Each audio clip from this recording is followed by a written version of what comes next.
안녕하세요. 사는재미 연구소 슝슝입니다. 오늘은 9번째 은둔자 카드에 대해서 이야기를 해보는 날입니다. 네, 은둔자 카드는 저는 이제 예시를 들 때면 반지의 제왕에서 간달프 생각하시면 된다고 늘 얘기합니다. 여러 사람들이랑 같이 있는 게 아니라 혼자 높은 산 위에 서서 등불을 들고 자신을 탐구하는 존재, 은둔자 혹은 현자입니다. 네, 이 현자가 어떻게 보면 여기 등불로 세상을 비춘다라고 이렇게 생각할 수도 있는데, 사실은 세상이 아니라 자기 자신을, 자신의 마음을 비추고 있는 카드입니다. 그래서 내가 진정 원하는 건 뭐지? 내가 내가 바라는 건, 내가 행복할 수 있는 방법은, 이런 것처럼 자신의 내면의 길을 찾는 과정을 뜻하기도 하고요.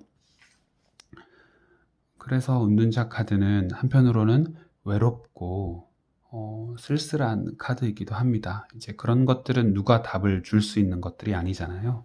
그렇기 때문에 결국 내가 내 자신과 맞닥뜨려서 찾아야 하는 것이기 때문에, 무슨 남자친구, 여자친구, 좋은 사람을 만날까요? 이런 질문들에서 은둔자 카드가 나온다면 긍정적이라기보다는 지금은 좀 자신의 안으로 들어가서 내 마음을 탐구할 시간이지, 누군가를 만나거나 어떤 일을 벌일 시간은 아니지 않을까요?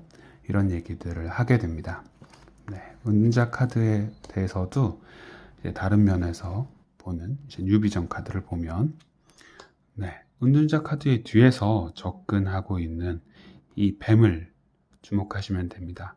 이 뱀은 한편으로는 자신만의 세계로 이렇게 들어갔을 때 어떤 유혹들, 정말 이렇게 너무 자기 도취적으로 된다든지, 아니면 혼자만의 시간을 방해하는 여러 가지 유혹들이라고 표현될 수도 있고요. 근데 한편으로 뱀은 부정적인 뜻만은 아닙니다. 왜냐하면 뱀 자체에 지혜롭다, 지식과 지혜를 추구한다는 뜻이 있기 때문인데요. 지혜가 이 자신을 탐구하는 은둔자에게 찾아오고 있는 것이라고 볼 수도 있는 거죠. 네, 이제 비포 카드를 보면 뱀은 뱀인데 뱀이 모래시계 모양을 하고 있습니다. 어떻게 보면 자신을 찾는 것에 시간을 들이는 것, 정성을 들이는 것의 가치에 대해서 얘기하고 있는 듯 보이기도 하고요. 한편으로는 이 등불에 안에 있는 이 육각형의 별을 다윗의 별이라고 하는데요. 지혜의 별이라고 생각하시면 됩니다. 그렇게 오래전부터 전해오른 그 지혜로 등불을 밝히고 그걸로 내 내면을 들여다보는 카드인 거죠.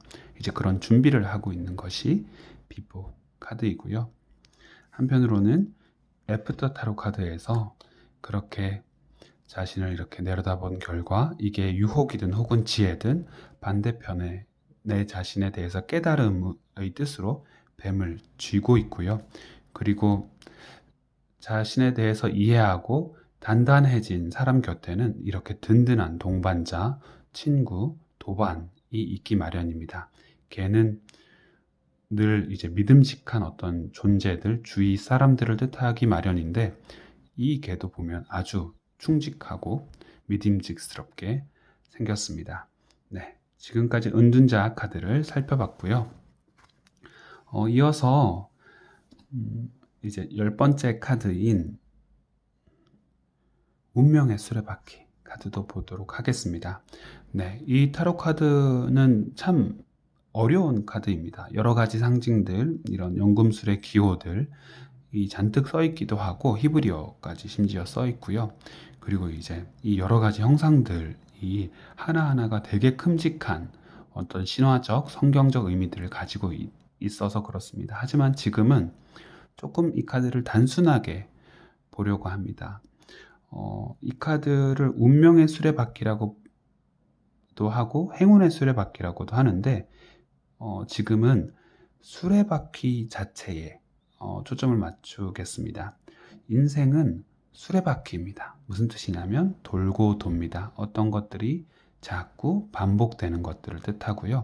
한편으로 이 수레바퀴는 이 현대의 어떤 기계나 어떤 기름으로 자동으로 가는 자동차의 수레바퀴가 아니라 예전 시대에 말이든 나든 누구든지 에너지를 들이고 열심히 굴려야만 돌아가는 그 인생, 반복되는 인생 자체를 얘기한다고 보시면 됩니다. 그래서 이 카드가 나왔을 때 저는 주로 지금은 어떤 결과나 성취를 바랄 게 아니라 투자하고 정성을 들이고 에너지를 들여야 될 때다 라고 합니다. 어떤 관계든 어떤 일이든 시작할 때는 다들 이렇게 공부도 해야 되잖아요. 그래서 여기 있는 네 가지 형상들이 모두 공부하고 있는 거다. 그래서 공부하고 투자하고 지금은 열심히 뿌려라. 나중에 어떤 좋은 수확을 거두기 위해 열심히 뿌려라. 인생은 어떻게 보면 그렇게 정성을 들이고 에너지를 들이는 거니까 지금은 그럴 때니까 라고 표현합니다. 이제 이거의 뒷면도 이제 뉴비전 타로 카드죠. 뉴비전에서도 보면 특별히 다르지 않습니다. 인생의 뒷면도 역시 그렇겠죠. 돌고 돌고 때론 지루하고 반복되지만 열심히 투자하고 시간과 정성을 들여야 하는 것이 인생이고 또 내 앞에 주어진 어떤 관계고 과제입니다. 비포 카드에서도 역시 동일한 상징인데 한편으로는 점점 이제 해와 달이 모두 등장하죠. 밤낮으로. 네, 이 주제를 가지고 고민하고 있고 열심히 살고 있는 모습을 그린 것 같고요. 한편으로는 주위에 어떤 미지의 것들을 뜻하는 구름이 조금 더 많은 것으로 보아서 전보다 점점 이 구름이 더 뭐랄까요? 치워진다고 해야 될까요? 알아가고 늘어가고 성장해 가는 과정을 살짝 암시한다고 보여지기도 합니다. 그리고 애프터 타로 카드에서는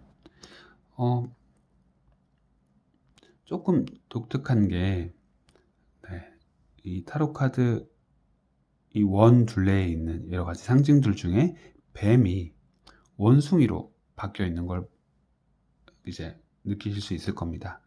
네, 뱀은 이집트의 세스 신을 얘기하기도 하지만 말 그대로 악의 원리이기도 하고 지혜의 원리이기도 하고 죽음의 원리이기도 한데 이것 자체가 큰 어떤 뜻이 아니라 원숭이는 약간 어리석음을 뜻하게 하지만 인간 자체를 뜻하기도 합니다.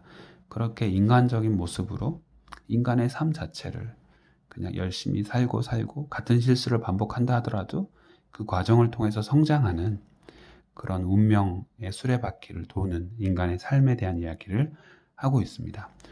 이렇게 설명해도 너무 어렵죠. 그래서 다 빼고 저는 이렇게 얘기합니다. 이게 10번 카드인데 20번 카드랑 같이 두고 얘기를 하는 편이고요. 이게 과정이고 뿌리는 거고 투자하는 거다. 그리고 그대로 결과고 거두는 거고 이제 수확하는 거다 라고 표현합니다. 그래서 뿌리는 대로 거둔다. 지금은 뿌릴 때, 투자할 때, 정성을 기울일 때, 지금은 거둘 때, 결과를 이제 볼 때라고 합니다. 역시 뿌린 대로 거두는 거죠. 이렇게 하면 조금 쉽죠. 그래서 뿌린 대로 거둔다라는 기본 어떤 명제를 가지고 타로 상담의 다양한 질문이나 다양한 위치에서 나오는 의미로 조금씩 변용해 가는 게 타로 카드를 처음 배우고 사용할 때 조금 편하더라고요. 이렇게 10번 카드까지 봤습니다. 들어주셔서 고맙습니다.